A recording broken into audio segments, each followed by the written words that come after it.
Oh, thank you so much. It's so lovely Thank to you. have you, Yes. Serene. And your story is incredible. Like, it's such a Amazing. digital, like, very in the moment type story now. So, for those who don't know, tell us about how you grew your two businesses on TikTok. Right. Mm.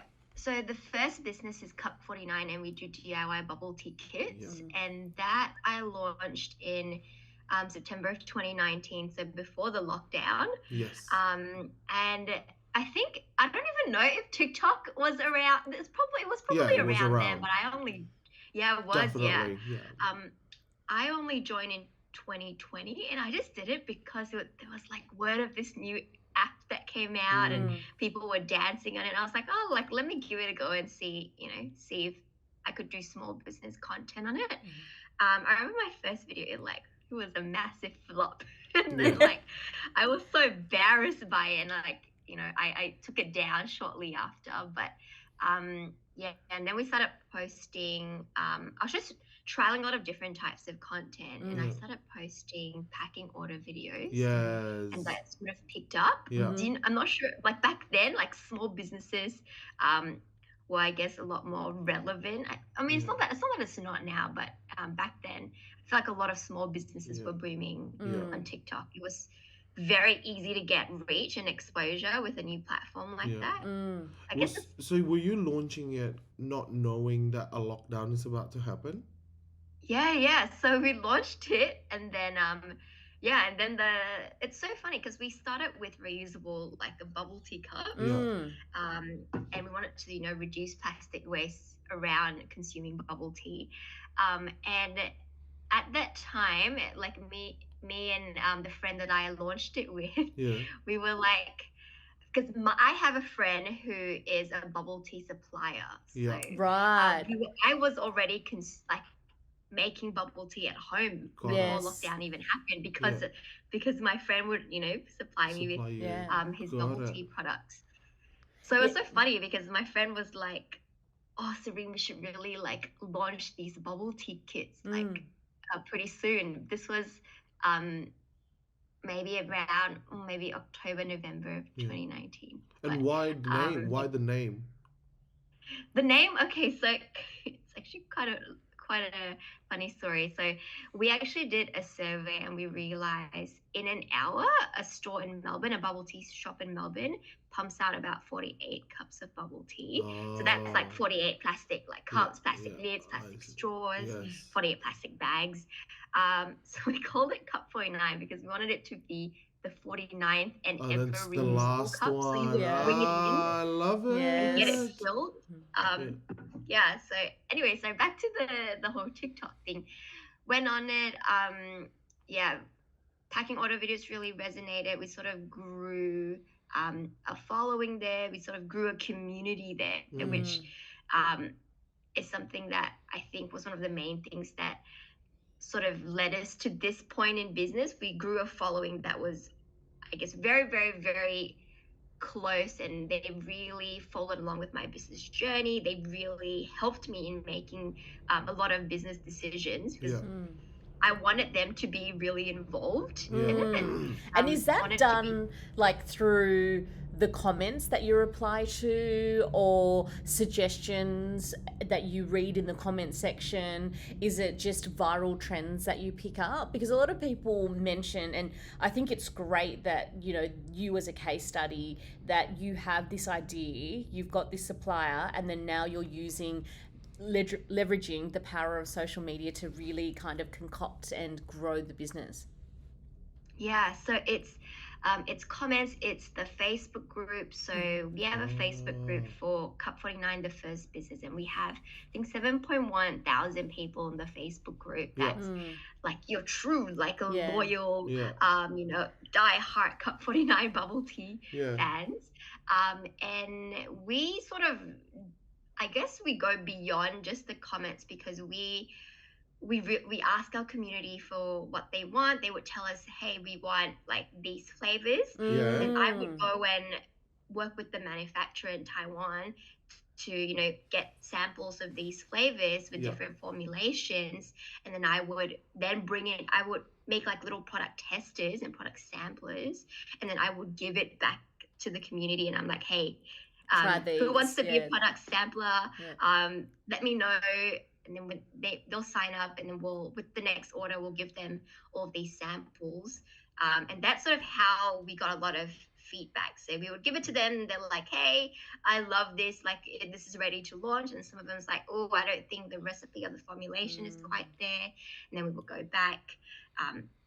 So it's quite a bit of that, and we really listen to them. So for example, the mystery box that we launched recently Yeah. was something that I never really planned to do. It was because a few people have approached me like privately on DM, and they're Yeah. like, hey Serene, like, do you do something like a mystery box? Can we just give you like Yeah. $500, $600, and you just pick what you would think would be best for me? And that was sort of like a big moment, because what I've realized was through TikTok, I sort of grew this brand, and I grew it around me, and people trusted me to make these decisions. I had a bit of I guess authority in the space, and a bit Yeah. of credibility in the space on TikTok, as like, hey, isn't that like DIY boba girl? Yes. So it started with that. So people would come to me, customers would come to me and ask me to do this, and then after a while, I'm like, okay, this is getting there's quite a bit of requests, and it's getting a little bit like, it wasn't scalable. The fact that I had to go in and like Pick manually yourself, send yeah. them Yeah. a payment link, it wasn't something that they could buy off the website. So I did a call out to the community. I'm like, hey, I did like a video, like unpacking a mystery order for one of my Yeah. loyal customers, and then I just said, do you want it to be available on the website? Because if you do, I'll get all of the infrastructure in place, Yeah. and all the everything in place for that. And the community said yes, like we would love it. And so that's how it happened. Like a lot of decisions along the way, like I never thought of. It was them Yeah. Organically. told me they wanted it. Yeah. So it's really great. I'm very grateful for them. Oh. Yeah, and do you find business has always been in your DNA? Like, you're so young still, and I guess a lot of trepidation and fear would be, well, it's COVID, it's a time when it's uncertain, the economy is doing X, Y, and Z. How were you able to make that transition? So, like at university, what gave you the courage to actually do it? It's so funny that you mentioned, because like looking back, it wasn't like I always wanted to be an entrepreneur. Like, it's actually more of a thing with the whole family, because in my family, not in my whole extended family, we had a lot of family members who lost so much to business, like they ended up in debt. So it was something that wasn't something that was very like, well, this is the dream, when I first started. So so I did nutrition at Monash. Yeah. And in the like a month before we graduated, they basically, my lecturers basically told of us 50 to 60 of us that there are no job opportunities in Australia. And they told us to go to China and the UK. Can you imagine like this? I remember orientation day. They told us that there were so many opportunities. We could go into public health, we could go into hospitals, and then a month before we graduate, they're like, okay, so this is the reality of it. There's like maybe 1 or 2 jobs available in Australia. We would really suggest that you look abroad. It's and interesting that they do that. Yeah, That It's they like kind- very yeah, discouraging, because That they, yes, that's because right. the way I see it, no, there is a lot. Like, I know so many nutritionists who, for example, become a sales rep, and that's like 160 grand a year. Like, I'm in the pharma industry, Yeah, like, yeah. so I know so many Oh. food, and I know so many nutritionists who are killing it in pharma. Oh, there you go. Yeah. Yeah, but I remember when we all graduated, we were all looking for jobs, and there was like 2 jobs that we could find, like just 2. But the and thing one of is, it was the problem is because people were searching specifically for food nutritionist job, You It's gotta kind of expand the A horizon. pivot. yeah. Things look for pharma because they only care about, oh, you've got science background. Okay, cool. But you We'll would give never, you a job. yeah, You'll like, but give you you a would job. never think that logical leap, Yeah. right? Of like, if I'm a Yeah, nutritionist, maybe I guess I, because I'm in the yes, that's industry. right, that's I'm in right, the yeah. industry, so I know everyone that have science background are welcome to work in most parts of pharma industry actually. Man. There you go. Maybe I should have knew you back then. Yeah, That's but right. no, The no. internet. If you knew me back then, I would push you towards corporate, and that's not good. Yeah. Yeah, so So you both kind of had very similar journeys where you've leveraged and used like social media and TikTok to really grow. It's And funny. yeah. I posted my first one also in September 2019. yeah, Yeah, pretty right. much. And almost everyone I know that are a creator, um, pretty much started around then too. Like around the end of 2019. Like the end of the night 2019 is the start of the era of TikTok. I feel like. Yeah, we were early adopters, which was great because now I feel like it's a tiny bit harder. It's harder. to It's way not harder. It's follow. not tiny unless you are Yeah. polarizing or you're crazy or you're super hot or everything. Then you can do it. If not, it's hard. That's true. That's true. But do you find yeah. like there are other avenues like where you can grow now, like instead of TikTok, now that there's short form content in different platforms, that's an opportunity now too, and it's very early on. Yeah, no, I definitely think so. I mean, TikTok to me was sort of one of the biggest platforms that started short form video content, right? And then Facebook came out with Reels, Yeah. YouTube came out with Shorts. So definitely, if you have the skill and the talent to do short form video content creation, I think you've set yourself up for the future because I think that's sort of where we're going. I know it sounds bad, but like attention spans are getting shorter, which isn't great at all. It's something that I struggle with. But yeah, I think that is the future. I think once you've sort of know how to do that, then you can start repurposing or creating content for all these different platforms. And a lot of these big companies are investing quite a lot of money in short form video content. Yes. So I think Do you still voice over and edit? No, hang on. Maybe you don't edit everything, but you voice over everything? No, okay. I'll be very like honest and transparent. Like this is my struggle right now. Since I started the second business. Yes. Like I love creating content. Yeah. Like I didn't know I was a creative. Like I didn't really lean towards arts or anything in school, but I'm very lucky because through my job I've sort of discovered that I actually really like being creative. But because I am the sort of the main brain behind the two businesses, I don't have like a business partner. I've got lots of hands in my company, so an operations team that really helps me carry out operations, which I'm very grateful for. But in terms of brain, I'm like sort of the only brain, so I'm stretched in all different departments. Like if you think of a business, you got your finance, you got your marketing, your sales, your business development, all these different areas. And I'm stretched thin along these different areas that I don't have time anymore for content creation, which is really sad. Because I definitely saw, like my TikTok on my first account decline because I wasn't creating much of the content. I have a great content creator, amazing. It took me a long time to find her, but what I realized was I sort of You're the grew brand. my brand. I sort of grew my brand around me, and that was something that I realized later on. I thought, okay, content creation, one thing I can outsource, and that's sort of like, I learned through that. I was like, wait, why isn't it performing as well? And then my community basically reached out to me. People reached out to me individually in my community, and they were so concerned. They were like, oh, Serene they messaged me privately on Facebook and they're like, Serene's everything okay? We noticed like we don't see you anymore on TikTok. Like, did you sell the business? And they were genuinely very concerned.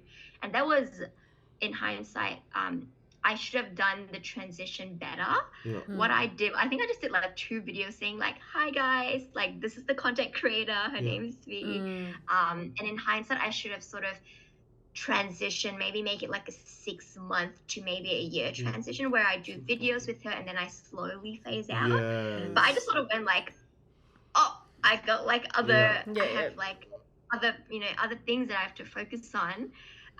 So yeah, So I what's- wish I still did a lot yeah. of the content agent. So I what are really you gonna wished I- do? What are you gonna do now? So I think my plan now is just to hire people for the different areas and departments so that I can get back to what I really love doing. Mm. Because it's hard. It's actually really hard Yeah. juggling 2 businesses. Yeah. Mm. Because when did the nail launched?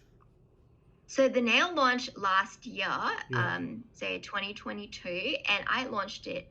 I was binge 'Cause watching I it last had- night, by the way. I was binge watching your nail content last night. I swear, I was like, I wish I can use all of this. I will send that over. If you want fabulous nails. Yes. The Yes, sound, yes, I let just me- love the ASMRness of it. So it's like, Yeah, that's a whole market that I discovered on like people really like ASMR. ASMR. Yes. So what was it? You launched it in Yeah, 2022? yes, that's right. Like going from one bubble tea and then kind of the inspiration for the nails. Like, do you do overseas trips to get inspiration? How do the ideas come to you? Because that's another successful business. So it's not only just, a fluke that the first one's happened. You've got this second one that you've replicated the success. Yes. And it's around an entirely different industry altogether. Yeah, no, you're right. I feel like this is sort of back to your first question, and you were asking if I had that entrepreneurial spirit, and so that was something I discovered. So I didn't study business. It was through starting Cup 49 because I've learned so much along the way, and the internet is amazing. Like you have so many resources, and I just sort of figured out that maybe I do have a knack for business because I'm very, very fast to adapt. I'm very type A, very spontaneous, very fast to adapt. So I feel like my brain now is always thinking about all these different ideas and all these gaps in the market and all these different things that I want to do. I actually want to do so much. Yeah. But I'm so limited with time. My capacity, is I don't really have much capacity now. Yeah, so with the nails, was that your idea? Like, did you happen to do an overseas trip? How did that inspiration come about? Your genius moment. So I saw it taking off overseas, and when I knew of the product, I was like, because it's fairly new nail technology. Yeah. And with a lot of things in Australia, things Takes come forever. slowly to us. So when I saw it, I was like, oh my gosh, this is actually a problem-solving product.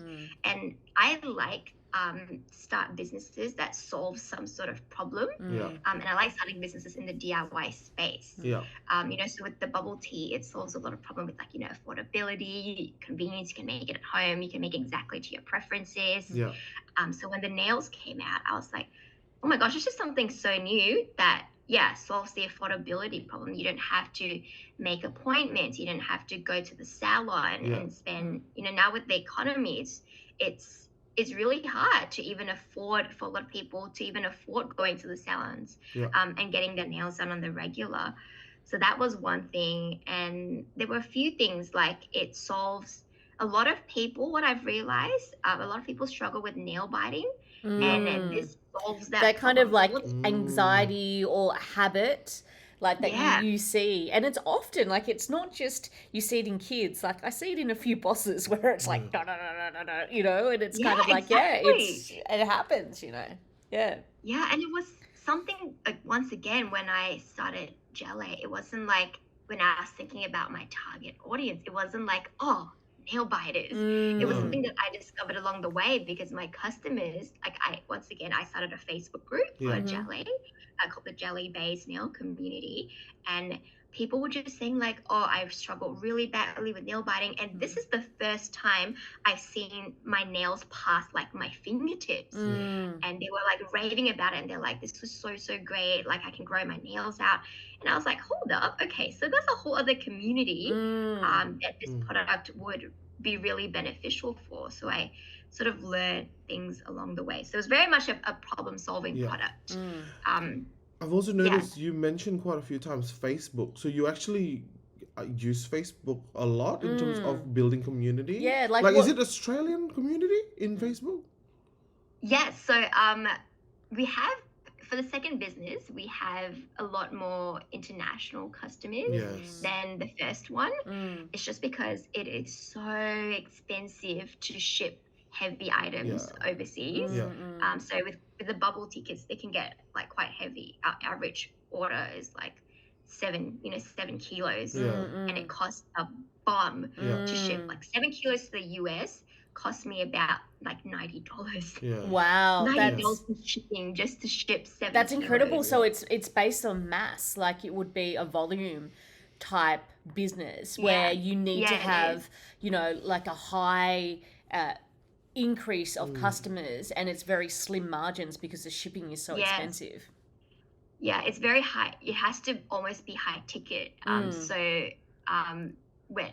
when you know, people in the US really wanted our bubble tickets, were like, yeah, we really want to make it available for you guys, and we will offer free shipping.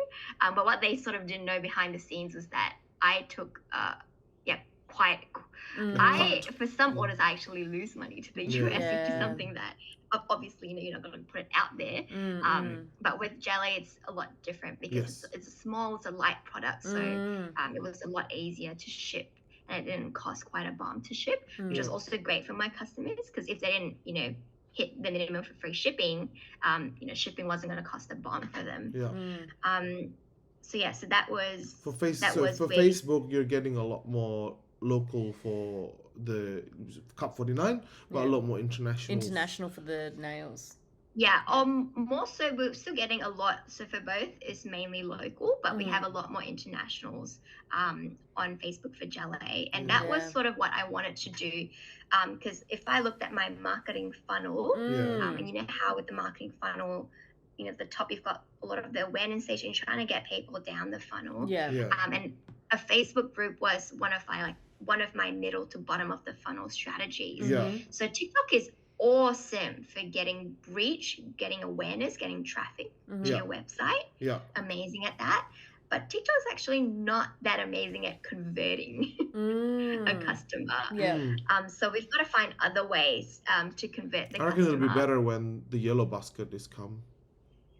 Adrian's been talking about this yellow basket. It'll be better. Well, not me. Yeah, well, because in I'm saying because in Indonesia it's like you've that. seen your mum, his mum's like the biggest converter into this. I think Australia's one of the last country that doesn't have the yellow basket, like, you know, the shop here button for TikTok. Yeah, because in Indonesia, my mum buys things Adrian from TikTok showed me, and my mind was blown. Like every single day, my mum would buy things from TikTok like 3, 4, 5 times. Wait. Yeah. Okay. So there, apparently we were interviewing someone who said it's coming imminently, like. Yes, that's right. Yeah, that ago, was yes. But it still hasn't come. It still hasn't. But it should be it should be coming soon, because everyone kept saying it's coming soon. Is it like a TikTok shop kind of thing? Like you and shop then on it translates into this basket-looking emoji on the bottom left. So whenever you go live, whenever you have you ever seen Douyin, like the Chinese TikTok? Yeah. Yeah, because if you go to their live, the basket is there. Like, you know, they just click on it, you can just buy whatever. Like, you know, it's just so much easier to convert businesses, to convert customers. Yeah, that's amazing. Yeah, I think China's really leading the way with live selling. It's incredible. It's something that I've been sort of talking about with a few of my business friends. We're like, is it gonna come into Australia? Like, live selling is gonna be hard. I reckon it's gonna be hard in Australia. I was like, I think it might. I know live selling is very like it's very much an Asian thing. Yeah. Mm. Yes. I think it possibly could. We do a bit of like live selling, like Yeah. we go live and we pack orders, and we get orders from people that are watching the live. But I guess we'll see. We'll see if Australia has the market for live selling. Yeah, that'll be interesting. But yeah, Yellow Basket hopefully will boost your TikTok conversion when it comes Yes. through. Yeah. Yeah, I need to outsource all these other things. Yeah. Or not get somebody in to sort of manage all these different departments, and then I would love to come back and create content. So when that happens, Yeah. I'm going to be looking out for that yellow Yes. basket. Yeah. Well, I guess initially when you started, did you have a strategy? So for the nails, you mentioned Facebook, and then you spoke about TikTok. Were there any other platforms that really kind of could Not be Instagram much? could be the engine of your business, especially those who are really interested in this space and young people who see that opportunity to kind of start now? Yeah, definitely. So I find that with the beauty of TikTok, once you know how to create short form video content, you can then repurpose the skill or the videos itself on all of the platforms that have short form video, your Facebook, your Instagram Reels, your YouTube Shorts. So definitely have a multi-channel approach. Definitely be on all social media platforms as much as you can, because your target audience, you would have ideal target audiences in those different platforms. Yeah. So I would say be across everything. If you're new, I would say TikTok first, because TikTok still allows you to get quite a bit of reach and exposure. Yeah. It's very different from Instagram. This is how I sort of see a lot of social media platforms work. They would, when they first start, they would, try and get as many people on the platform as possible. So they'll give out a lot of reach, a lot of exposure, a lot of traffic. And then later down the line, because they want to monetize the platform, later down the line is a lot harder to get reach, because then they will start focusing on paid. And now all of a sudden you're competing with big brands who have big budget, to put into to paid ads on the platform. So now you're also competing with them. Yeah. So TikTok still, I would say, in early stages, not really early, but still able to get a lot of reach, a lot of exposure, a lot of virality, which is what we got for the second business. We sort of had a lot of videos that went viral. I think we did like 60 million views in 2 months on TikTok, which was insane. Yeah. So yeah, I would say start there, grow organically. I know a lot of small business owners like myself, when I first started, I didn't really have budget for paid ads. So try to do as much as you can organically. Repurpose your content on all these different platforms. So we're growing on Instagram as well. We're also growing on YouTube, on Facebook, and it's a lot of our strategy is down to short form video content for initial traffic at the top of the funnel. And then we have obviously your email marketing, we have growing the community, we have the Facebook group further down the funnel. So it's you need to think about where or what strategies or which platforms you'll have on the 3 different funnels, and they sort of all work together. There's sort of no like just do this and you'll be successful in business. In my experience, at least, it's all these things working together. So even when you have budget and you start moving into paid, if you have a really, really strong organic strategy, that would really, really help your paid content as your paid ads as well, your paid ad strategy. But that's sort of what has worked for me. Other businesses might be different, and something else might work differently for them. But yeah. And so do you get the ones, the clips that are going viral to then repurpose as an ad? Right. Yes, because it's very similar to, Gary Vee, who, I listen to all the time, and it's just about understanding, okay, well, if these ones are going viral, then why don't you repurpose that to then put ad money against it to get it to more eyeballs? Actually, for me, my viral content, I put a calendar every 6 months. I repost them. Oh. Adrian, and then the shocking thing is that, for example, there was a video that I reposted 8 times, and Yeah. all 8 went above 3 million, and then the most views are not the first one. Like, Yeah, right. It yeah, keeps on growing. yeah, Yeah, it's yeah. not necessarily growing, but I think the third post went the most viral, went like 13 millions, and then What is it? it's like this giant not bubble tea, sorry, giant xiaolong bao. Yes, the dumpling Giant one. I dumpling. love the dumpling one. And I never poke it, and people get really angry that I never poked it. People just get like they all just like f-bomb me, like saying like, why aren't you poking this? And then I can't, because it's a video from 12 years ago, from Din Tai Incredible, Fung, yeah, from incredible. 12 years ago, Yeah. and it's only a 6-second video, and then that's only one of them. But I have What a did you calendar. do with the xiaolong bao? I just poke it. I just not poke it, but I just do this. I just like do. It's as if it's my tummy, and then you just like bring like that, and then I do it for like 7 seconds, I think, and it's basically that's one of them, and then I repurpose all my IKEA finds, and then the IKEA finds, like every time I repost it, it's blown up all the time. So I just repost it.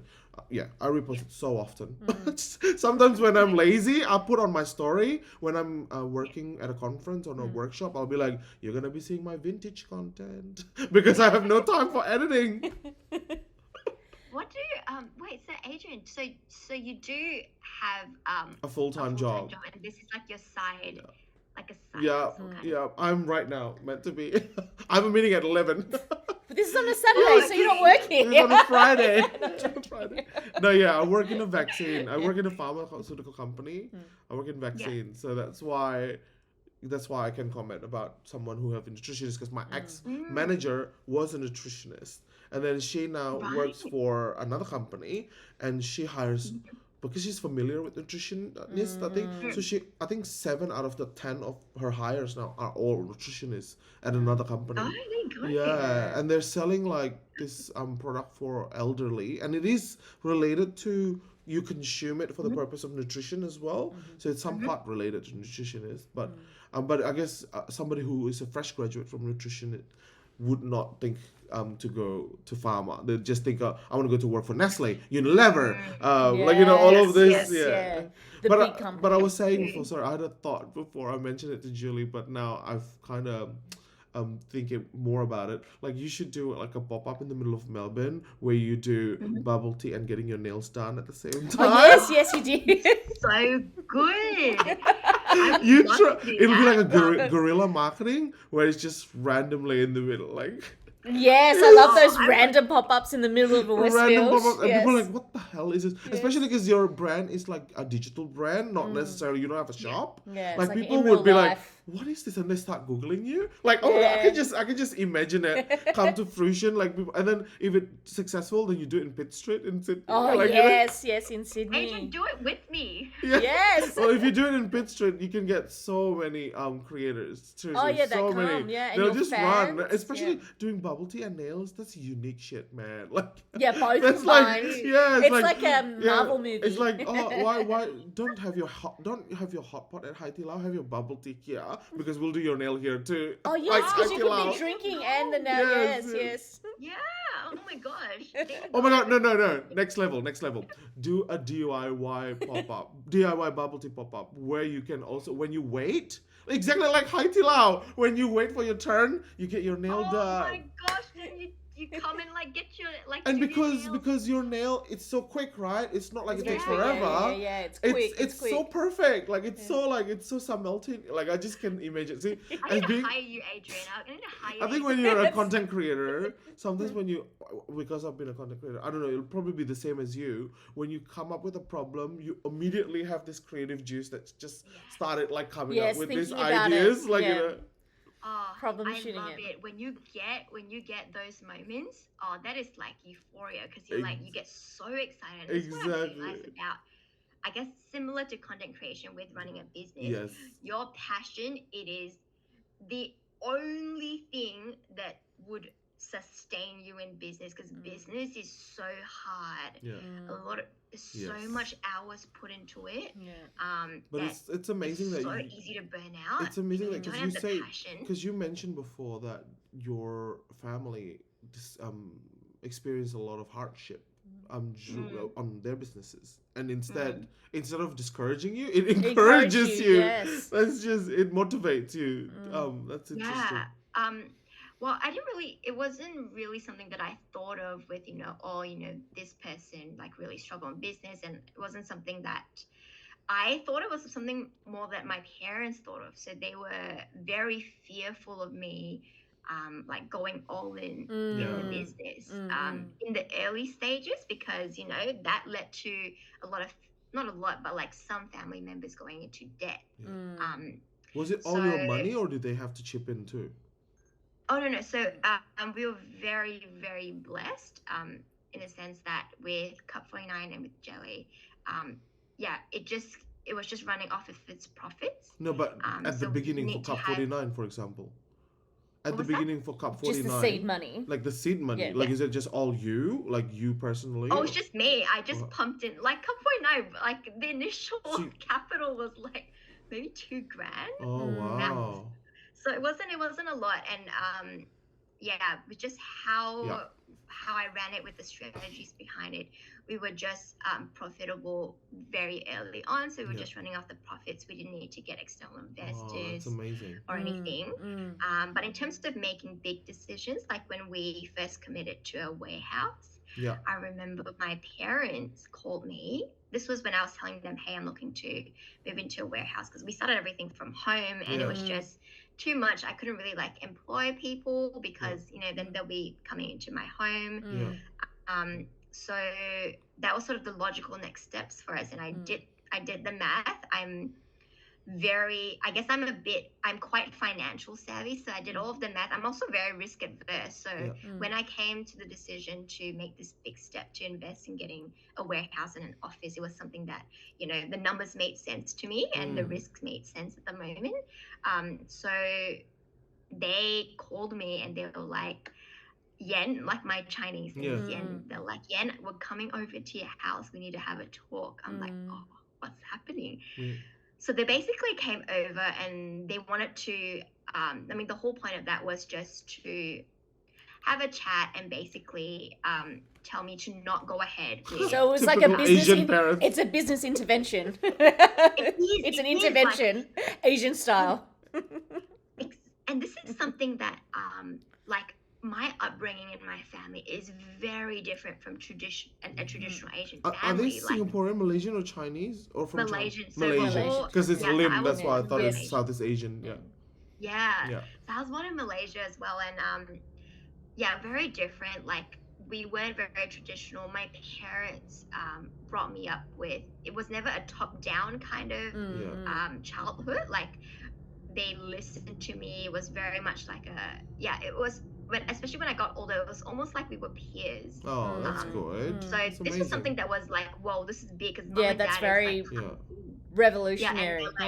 This was something that really weighed so heavily on them, and they were like, no, we need to like tell her to not go in, to warn her. It was very much like, we need to warn her to not go into it, because this might just be a COVID business. With COVID, a lot of small businesses boomed. Especially something similar to what I was doing in the DIY space. Like a lot of people, were looking for things to do at home. So they came over. Oh, it was hours. There was tears, hours, and were you buying the warehouse? No. It wasn't even just buying. It was just committing to 3 years of rent. Oh, yes, 3 it's years. the lease. Yeah, it's the multi-lease rents that get you. The lease is 3 years. Yeah, I've heard leases where it's like Christ. 9. That's like 9, so 10. long. No, not for Yeah, business so- though. Yeah. That's kind of 3 years Yeah. is short for business. 3 years is actually pretty good for a small business. Yeah. It's very rare for you to be able to get it for less than 3 years. So it wasn't even buying over. It was just committing to rent. And it, like a warehouse obviously isn't cheap as well to rent. No. But like the math made sense at that point in terms of the numbers. But they were just very worried for how like the next year was gonna look like. So yeah, so that was something that we had to go through. I was of course very emotional because I thought, do you not believe that I can do this? Like It Yeah. becomes I genuinely personal. thought it. Yeah. Yeah, Yeah. and you've done the maths Whereas as for them, well. Mm. yeah, whereas for them it was more like it came from, you know, a lot of care. It was Yeah. very much like we don't want to see you suffer and this could happen. Mm. So that's something that we had to navigate. But now it's a whole different story. Now I guess they sort of saw how my business grew, and they maybe I think they're very proud, and they saw like, okay, maybe she knows how to do this business. Yeah, maybe Maybe she knows her what she's business, doing. yeah, maybe her business is very different from like this uncle who did it, you Who know, did the bread now. shop? Yes. Yes, yeah. Who did the Yeah, bread so shop, or who did the yum cha Make some place, nasi or lemak. yeah, exactly. It was actually in yeah, it was like a restaurant in a Mm. shopping center. Mm. That was one of the uncles. Yeah. Like Yeah. I had another uncle that did like printing. Yeah. Mm. That also didn't really do well. But Yeah. yeah, so I think they were sort of like, oh, okay, this style of business, this whole online thing doesn't require a lot of capital. It's Yes. it's not as much risk. So they're like, okay, Mm. maybe she can do it. And then when I started the Mm. second business, they're like, oh, okay, like my daughter clearly knows Yes. Yes. like Yes. how to do business, Yeah. and now we employ them. So that has Mm. been like a really big moment for me Yes. because like when we came over to Australia when I was 14, it was very very hard because Yeah. my dad went from being a claims insurance manager Yeah. in AIA, like the big Yes. Yes. insurance Yes. Mm. company in Insurance. Malaysia. Yeah. Yeah.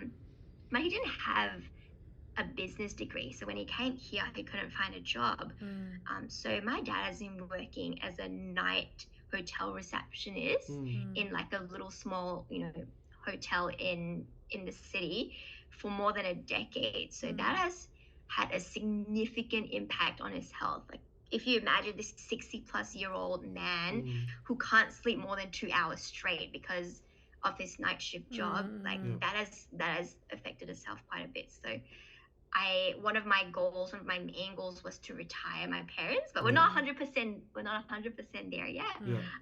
But now he's managed to cut down 2 days on his night shift job, and he does 3 days for us. So he Okay. packs That's That's good. a lot of great. Gellae's for It us. would. I mean, As he long as wouldn't he know retires himself. his other Yeah. job and then become full time one day with you, that's already a win, a big win. Mm. Yeah, because then at least he gets to like Sleep pick at whenever night. he wants to work. He Yeah. comes in whenever he wants. It's quite flexible. If like one day he's like, oh, I really like don't like I really can't come in, then I'll just get my team, my Yeah. operations team to pack the orders. And for me, it was very much to get him out of the night shift job as fast as possible, so that he can then regulate his sleep cycles. Mm-hmm. Yeah. So now it's a lot better. I think now he can do like 3-4 hours at one go. Yeah. So we're just trying to, my family are just really focusing on getting him out of the night shift Yeah, that's Um, your focus. at this age. Yeah, and I suppose, like, what is your day to day? What's a day in the life? You know, you said that you're stretched quite thin, but what does that look like? Responding to emails, or packing orders, making sure the orders get there, troubleshooting. What does that look like? There is so much, truly. Yeah. So I use Monday.com to organize my task, and my day is rarely ever at the moment less than like a 12-hour day. So most days I work more than 12 hours, and it's across multiple departments in the business. So a lot of business development, a lot of procurement, Yeah. a lot of finance, marketing. Operations is something that I am very, very blessed to not be so heavily needed anymore. So my operations team, I created all of these systems in place. I like to create systems and automate as much as I can. So there's a lot of systems in place for operations, so that can sort of run without me. But all the other aspects of business I'm doing. So we have the emails, talking to suppliers, doing my like designing all my graphics, which I do like by myself on Canva. Thank God for Canva. But that. Yeah, just planning for the business, talking to people, um, like social media. So there's quite a lot happening in the day to Yes. day. It's something that I am still struggling to manage because I'm really trying to do the 80-20 rule. Like what's the 80%? Like, What's the 20% of like the business that generates 80% of the revenue, and Yes. me as the CEO should really be focusing on this 20% and trying to outsource a lot of the other 80% that Yeah. doesn't equate to as much of the revenue share. Yeah. So that's been a whole learning process. I realized the higher up you go in business, the more complex it gets, and Yeah. there's sort of a shift.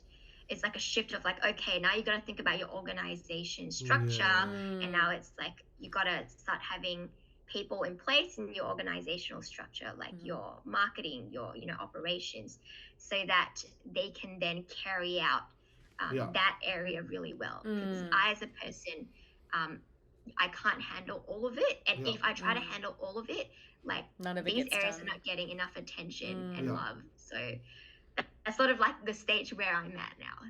Is that shift. Yes, that shift and that next seismic shift. I mean, do you have the next, 5 years, 10 years? I suppose social media is moving so fast, Yeah. and you've kind of got to keep up with all the changes. But then on the flip side of that, there's so many more opportunities and, like, as you said, ideas that you could execute. So do you have like an exit strategy where you want to sell the businesses, or is this like a family generational legacy business that you're trying to build? I would like to think it's the family legacy business, but I, like, as a business owner, I also have to keep in mind that you should always have at least consider the idea of exiting. I don't have an exit strategy, like not a strategy, but I do have it on the back of my mind. Okay, yep, if I were to exit, exiting is an option for me. And who knows in the future, maybe, but I love, these are like my babies. And I love them so much that it's the thought of exiting is just, I'm not at that stage yet. But in terms of your question about the 5-year, 10-year plan, I based on my personality type, I'm actually like being organized is actually one of my weaknesses. I'm very spontaneous. I'm very like on the fly. So I don't have a 5-year plan, but it's something that I should at least put on paper, a few things that I want to achieve, because I feel like, you still should have a goal that you're working towards and not just like running around like a headless chook, which is what I feel I'm doing sometimes. I just feel like, I need to sort of zoom out, have a bit more perspective on where I want to take the business. But not at the moment. I don't have the 5-year plan yet. And so, like, one final question that I have is, for anyone thinking about doing what you're doing, what would your advice be to them? And then also, because you've really nailed social media, nailed. Nailed it. Nailed. And what would be your kind of 3 takeaway tips for them? Wonder if there is a Time magazine or a magazine, you'll just be like this. Yeah, we did. She nailed it. Yes. She nailed it. It was so polished. Credit, Julie and Adrian. Yes. My biggest tip will be just do it. Like, if you really I want know, to do that's it, what I always say. just do it. You will learn along the way. Like, analysis paralysis is a thing, because I have it too. But you don't want to have that missed opportunity of not doing it because you're like, you're too in your head. You wanted to have everything perfect. Like, I think Adrian and I are an example of it. Like, we did it. We obviously, I'm not sure about you, but I obviously did not know everything when I started. Nothing. I learned along the way. Nothing, exactly. Yeah, and you pivot, you learn, you make mistakes. But it's all, you got to fail a bit to learn and to grow. So do it. I think my second advice is, don't be afraid to reach out to successful entrepreneurs, Mm. I found, because I only started doing this whole networking thing this year, like, which I'm like, why didn't I not do it sooner? Yeah. Because you learn so much from people who have taken a long time, to hone their craft and to amass that knowledge in that space. Mm. And you have knowledge in that space, so you can leverage that. Like, I can tell you this, you can tell me that. So don't be afraid to reach out to successful entrepreneurs. You'll be surprised at how some of them will like give you time and give you advice. Yeah. Just do it. Like, you'll learn it. Yeah. And were there any stages in the process where you felt like, oh, like you had a bit of remorse or doubt, like self-doubt? Because Adrian and I was saying with content creation, there always seems to come a point where everyone wants to do it, but then 2 weeks in, you're like, oh, I've only got 5 views here or 6 views here. How do you overcome the next hurdle? It's just something that you've got to be consistent with. Like, you're not going to be a pro when you start. So keep at it, be consistent, learn, because when you are doing it consistently, you will learn. If you're doing the same thing, every day or every 2 days or every week, you will get better. There is no way that you won't get better. Yeah. So just keep at it. What was your first question? I remember I was gonna answer. I had something in my head. First question was more, I guess, people listening. So like starting the business, and then the tips on social media, and yes, like kind of The tying up. the failure. Yeah, the failure, being how able to. do you keep going? Consistency. Yeah. Yes. I think you mentioned the doubt. Yeah, that's what I was gonna say. The doubt. Like, I feel like imposter syndrome is not new among business owners. I feel like a lot of, I'm not sure if content creators have the whole imposter syndrome, but it's just amazing if you do something consistently, like, the work will speak for itself. I think you would know what you're good at, what works, and just keep going at it. That's what we did with my content creation. We tried a lot of different styles of content, a lot of different content pillars, and we sort of found out what resonated with our audience. But we're still learning. Who knows? In the future, maybe something else might resonate better with them. So we're still continuously learning. But yeah, this has been lovely. I actually wanted to have more of a chat to learn more about you guys as well, but I noticed that we're almost time, because I actually don't know a lot about you guys as well. Yeah, well, what we'll say thank you here. We'll wrap it up, but then we'll keep on talking afterwards. But yeah, thank you so much